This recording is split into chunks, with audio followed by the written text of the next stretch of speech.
तैयारी कितने समय से चल रही है और किस तरह की प्रस्तुतियाँ या फिर जो आयोजन है? कल घुमंतू छात्रावास महादेव गुरुकुल का वार्षिक उत्सव मनाया जा रहा है। इस वार्षिक उत्सव में राजस्थान क्षेत्र के राष्ट्रीय स्वयंसेवक संघ के क्षेत्रीय प्रचारक माननीय नींबाराम जी साहब, राजस्थान सरकार के राज्य मंत्री के विश्नोई जी अतिथि रहेंगे और घुमंतू छात्रावास में पढ़ने वाले छात्रों द्वारा यहाँ प्रस्तुतियाँ दी जाएगी। हम पिछले 1 महीने से इसको लेकर के तैयारियाँ कर रहे हैं और ये हमारा तीसरा वार्षिक उत्सव है।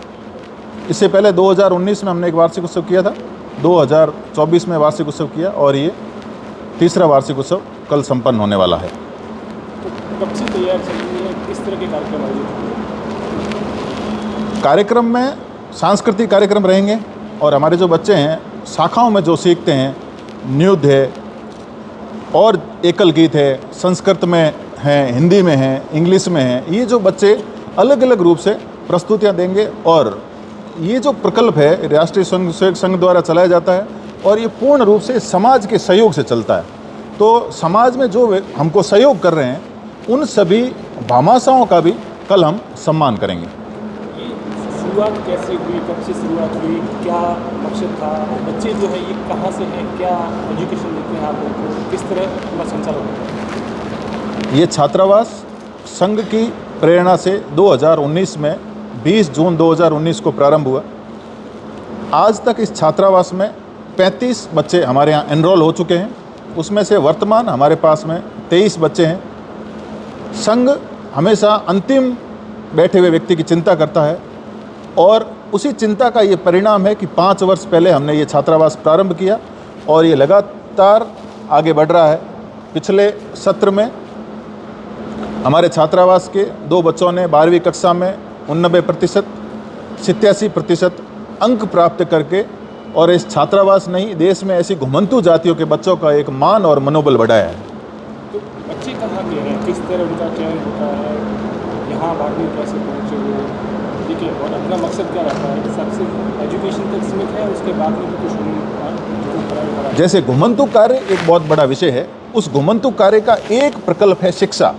उस शिक्षा के तहत हमारा ये महादेव गुरुकुल घुमंतू छात्रावास चलाया जा रहा है। इसमें बाड़मेर विभाग के छात्र हैं, तो विभाग में बाड़मेर, जैसलमेर और बालोतरा 3 जिलों के बच्चे हमारे यहाँ हैं और इन बच्चों में घुमंतू जातियों के बच्चे हैं। जैसे मूलतः हमारे यहाँ 5 घुमंतू जातियों के बच्चे हैं, सांसी, गाडोलिया लोहार,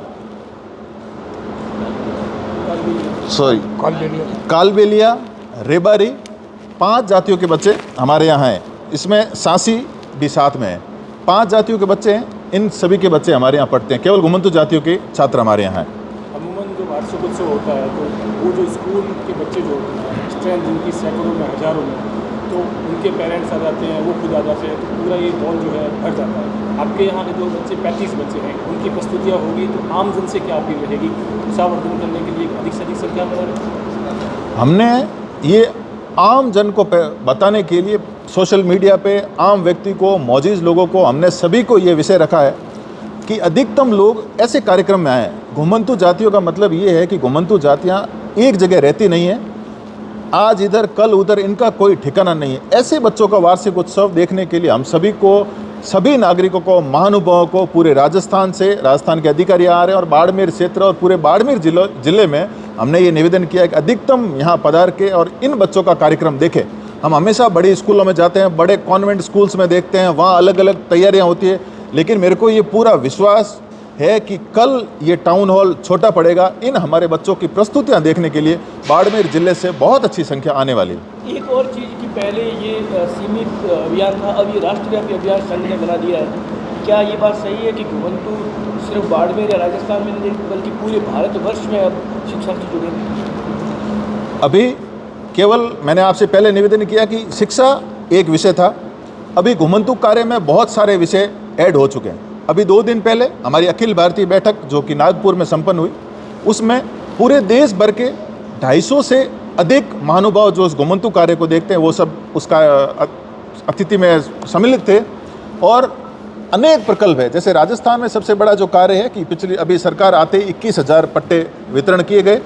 उसके बाद अभी बजट घोषणा में 25,000 घुमंतु परिवारों को पट्टे देने की बात कही गई है। सरकार ने अपनी योजना से एसडीएम स्तर के कैंप लगाए, इन घुमंतु लोगों के कागजात बनाए जाए, डॉक्यूमेंटेशन बनाया जाए, जिससे इनको मूलभूत अधिकार मिल सके। आज लोगों के पास, घुमंतु जातियों के बच्चों के पास या उनके अभिभावकों के पास आधार कार्ड और राशन कार्ड भी नहीं है, तो उसके लिए भी सरकार बहुत अच्छी मदद कर रही है और संघ के द्वारा पूरा प्रकल्प चला के पूरे जिले और खंड स्तर तक कार्यकर्ता नियुक्त होकर के और इन लोगों को मुख्य धारा में लाने के लिए पूरे प्रयास किए जा रहे हैं। राज्य सरकार की तरफ से आपको एक बहुत बड़ी जिम्मेदारी दी गई है, वो जिम्मेदारी क्या है, उसका निर्वहन किस तरह किया जाएगा? राजस्थान सरकार ने पट्टा वितरण को लेकर के मुझे एक जिम्मेदारी दी है कि पट्टा वितरण अधिकतम लोगों तक हो, घुमंतु के बारे में इसकी अवेयरनेस पहुँचे, लोगों तक ये जिम्मेदारी पहुँचे। मुझे भी एक काम दिया गया है जो मैं समाज के सहयोग से संघ जैसा बताता है, उस योजना के तहत हम इसको कार्य कर रहे हैं। मेरा आखिरी सवाल, ये जो परिवार है, इन परिवार के बच्चों के लिए शिक्षा कितना महत्वपूर्ण है? वैसे ये परिवार मानते हैं कि शिक्षा हमारे लिए ज़रूरी नहीं है। आज से पहले ये मानते थे। हम जब इन बच्चों को पहली बार वहाँ से लेके आए तो इनके अभिभावकों का ऐसा मानना है कि हमारा बच्चा कब बड़ा होगा, कब वो नौकरी लगेगा, ये बहुत बड़ा विषय है और बहुत समय लगेगा उसमें। लेकिन क्योंकि ये बच्चा पैदा होते इसको कहीं ना कहीं भेज देते हैं, शाम को वो कुछ रोकड़ पैसे लेके आता है, उनसे उनकी दिहाड़ी चलती है। लेकिन अब जैसे इनके समाज में से कुछ बच्चे पढ़ रहे हैं, अच्छे नंबर ला रहे हैं, कुछ नौकरी में लग रहे हैं, हमारे यहाँ के भी एक सब इंस्पेक्टर बने हैं भैया के, तो ऐसे अभी हमारे छात्रावास में आपसे मैं निवेदन करूँ, चैननाथ करके हमारे एक